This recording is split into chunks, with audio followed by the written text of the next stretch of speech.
The secret to thriving as a mom entrepreneur isn't working harder or longer. It's creating a routine that actually works for your real life, not the rigid corporate schedule you left behind, and definitely not the chaotic free-for-all that happens when you first strike out on your own. Happy New Year. I know many of you are thinking about fresh starts and new routines, so today's episode couldn't be more perfectly timed.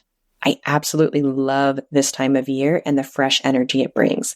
There's something powerful about creating new systems that help us achieve our goals at the start of the year. And that's exactly what we're diving into today. Welcome to How to Quit Your Job, a mom's guide to creating a life and business you love.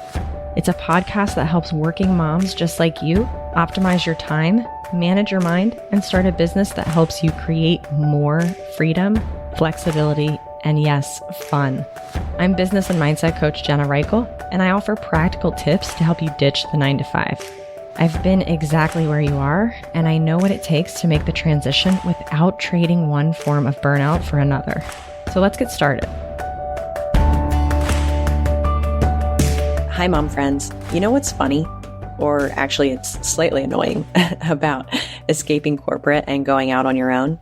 We spend years mastering the corporate game, becoming experts at managing our Outlook calendars, juggling back-to-back meetings, and somehow fitting in lunch at our desks, only to realize that running ourselves ragged has the opposite impact when we're running our own business.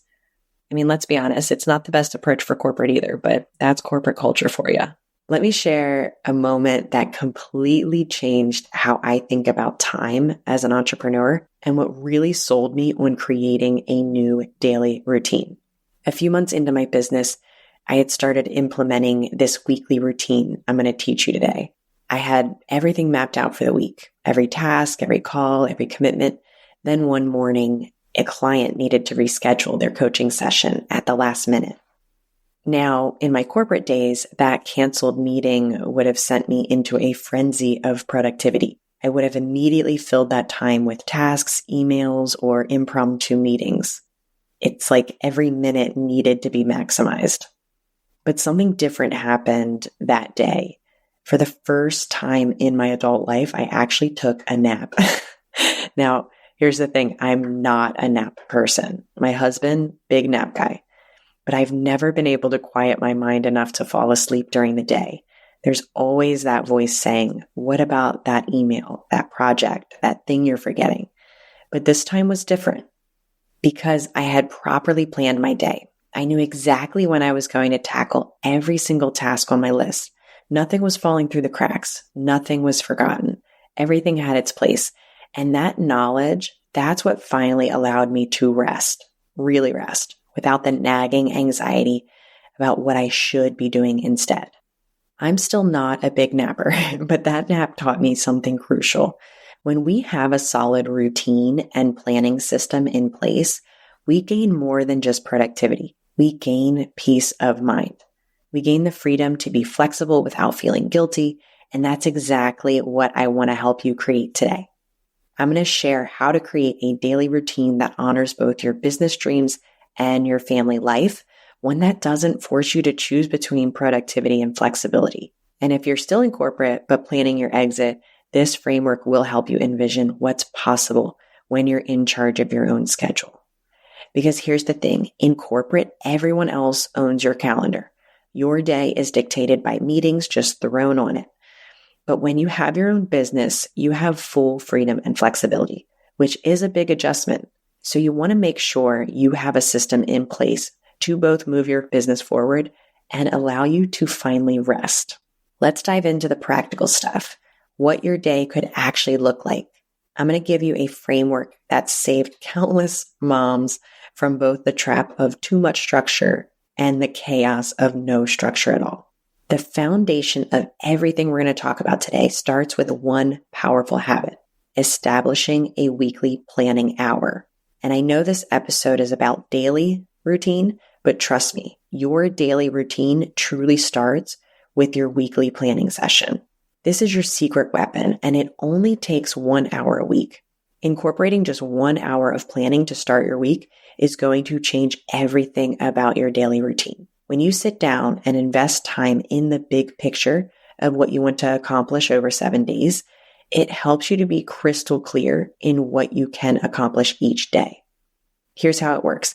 Either Sunday night after the kids are in bed or first thing Monday morning, you're going to spend 1 hour, just one, doing 3 things. First, a complete brain dump.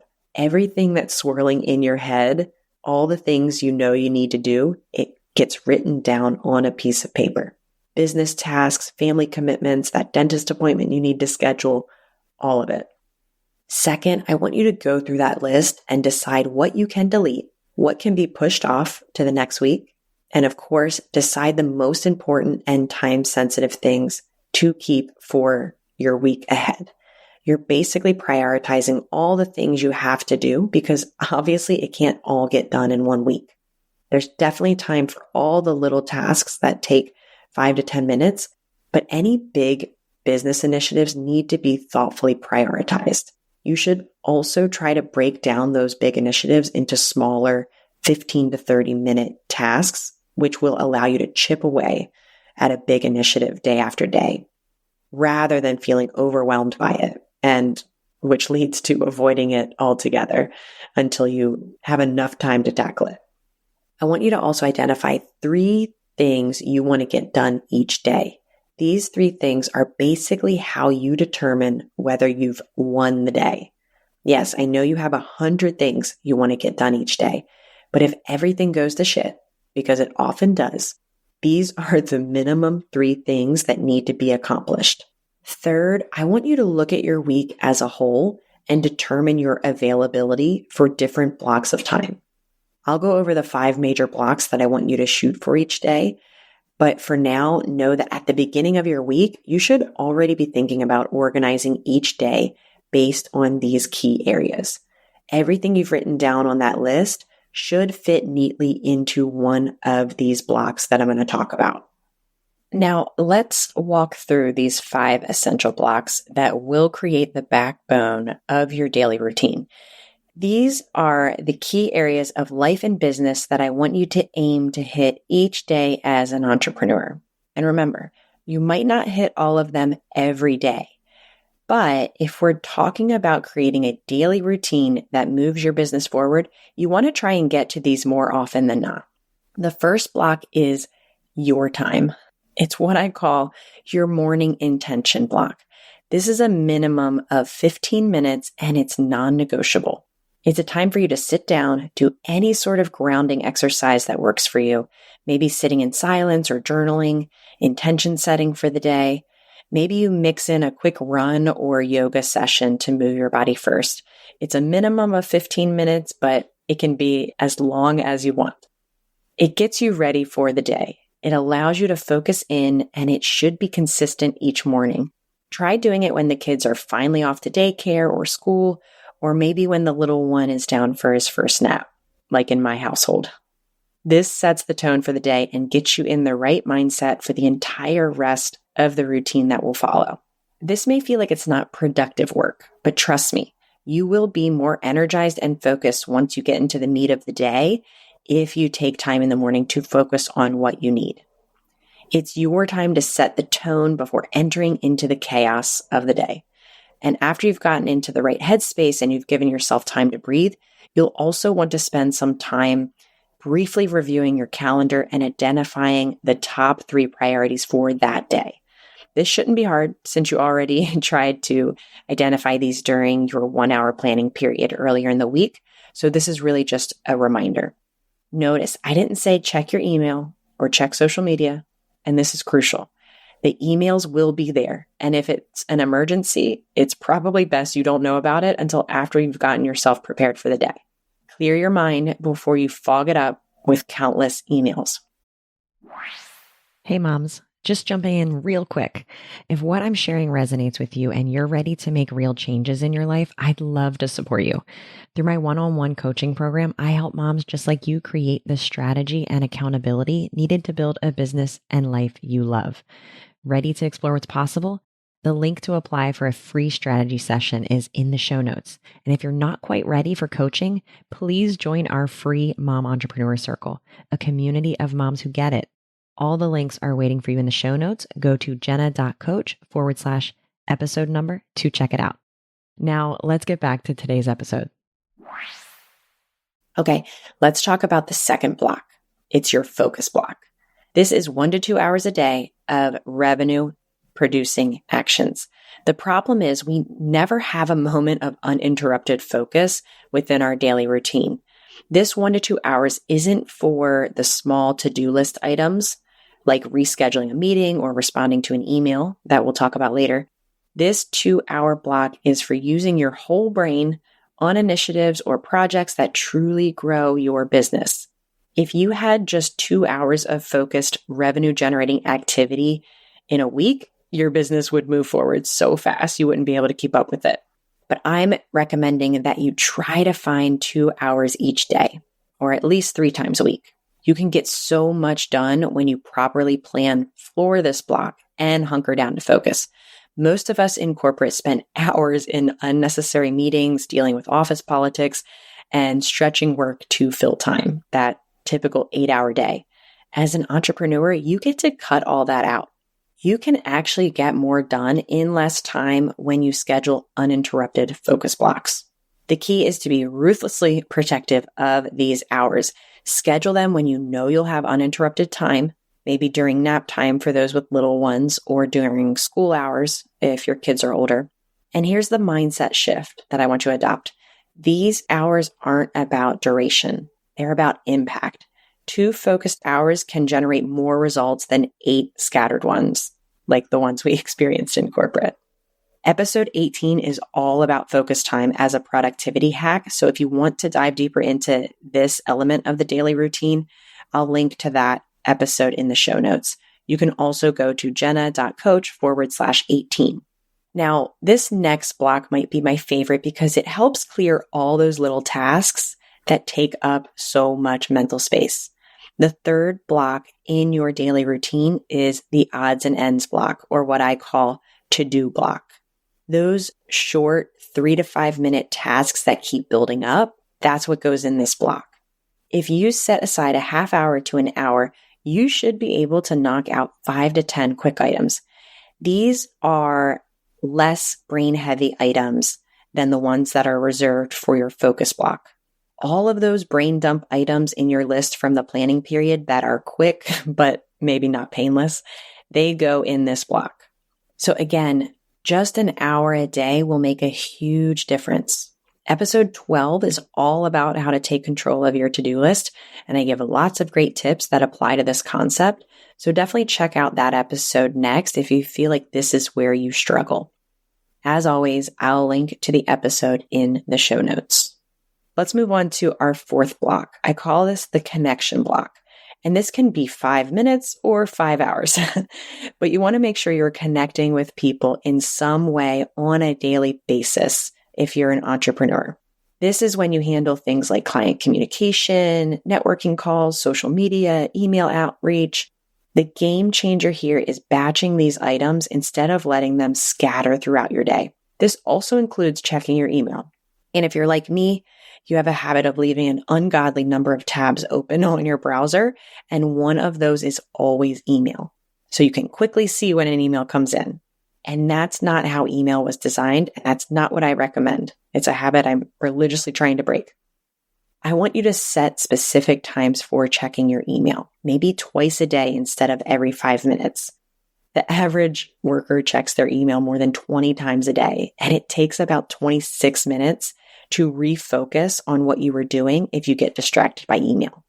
So let's make sure we're creating a routine that allows you to check email as much as necessary without letting it be a complete distraction from what you actually want to get accomplished that day. Create specific times that you're available for client communication or social media messaging. You don't need to be available 24/7 just because you're an entrepreneur.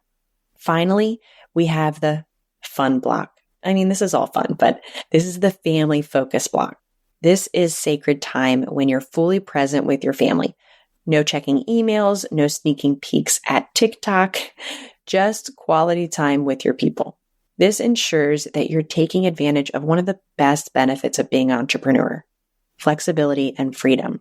If you don't block off time each day for family connection and not just running from place to place or the hectic morning or dinner routine, I mean, true family connection. These are the out of the ordinary moments of being present with your family. If you don't schedule those, if you don't block it off, it won't happen. That's always why I encourage you to include personal and family items in the brain dump that you create during your planning period. That stuff is most important, and you need to have blocks of time in your day and week to honor it, or all of a sudden it's winter and you never went to the water park, or all of a sudden your kids are adults and they no longer want to hang out. Now let's talk about making it work in real life, because theory is great, but we live in a world with real challenges. Here's how to make this framework flexible enough to bend without breaking, because your kids will get sick and you'll get a gas leak in your house and the car will break down during drop off. All of those things are guaranteed to happen. Okay, so first I want you to build in buffer time. If you think something will take an hour, schedule 90 minutes. This gives you breathing room when interruptions inevitably happen. Think of your calendar like a game of Tetris. Since you have different blocks of time scheduled each day, and I hope you're using a virtual calendar of sorts, I use a Google Calendar. When something comes up, you can easily shift that block into another time or another day. I also recommend building in about 30 minutes to an hour of end of day buffer time. Whenever your day wraps up, schedule to end 30 to 60 minutes before that, and this open block can be used to fit items in that don't get done during the day. Let's say you wrap up your day at 3 p.m. for school pickup. Make sure your calendar is open from 2 to 3 p.m. each day so that if you haven't gotten to your 3 priorities for one reason or another, you can do it then. I sometimes recommend having one full day or a half day each week, usually on Friday, that remains completely open so you can use it for emergencies. If the kids get sick on Tuesday, you still have Friday to make up for all the things you couldn't get done on Tuesday. And if there were no surprises during the week, it can then be a fun day of self-care or family activities, whatever you want to get done. The third thing is to remember that different seasons require different approaches from you. During school breaks, you might need to adjust your focus block. During launch weeks, you might need more support with childcare. None of these things are failure from the daily routine. They're just being strategic. Okay? So here's what I want you to do this week. Start by scheduling 1 hour of planning this upcoming Sunday or Monday. Honestly, I recommend Sunday because by the time Monday starts, it's already too late for me. But that's it. Don't try to overhaul your entire schedule overnight. Just set aside 1 hour and follow the 3 steps that we discussed. The first, to brain dump everything that's in your mind that you need to get done. The second is blocking out some time for those 5 blocks. Daily intention, where you focus on you, the focus time, the to-do items, where you just check things off your to-do list and it feels so good, connection, and family. And third, I want you to start creating those top 3 priorities for each day. Then take items from your brain dump and categorize them into the blocks of time throughout the week. Here's the most important part. Give yourself permission to adjust and adapt as you go. Your schedule should serve you, not the other way around. Before we wrap up today, I want to remind you of something crucial. You're not just building a business, you're building a life you love, right? A life where you can be present for the big moments and the small ones, where you can generate income without sacrificing your well-being, where you can model for your children what it looks like to create success on your own terms. As we step into 2025, I want to help you make this your best year yet. If you're ready for additional support to make sure you actually hit your goals, there's going to be a link in the show notes to apply to work together. I'll offer a free strategy session to those who apply, and we can talk seriously about your business. In the meantime, if you're not sure what to do with a business, maybe you haven't quite left corporate, but you're trying to figure out what kind of business you should build, check out episode 6. It's all about the different types of businesses that are out there and how to find your unique genius. And if you're struggling to figure out how to make sure 2025 is the year that you actually quit your job, go back to episode 30, jenna.coach/30 for great tips on making sure that this year is different. If you found today's episode helpful, I'd love for you to share it with another mom who's thinking about making the leap to entrepreneurship. Remember, we rise by lifting each other. Until next week, keep dreaming big and taking small, consistent steps toward your goals. You've got this, and I've got you.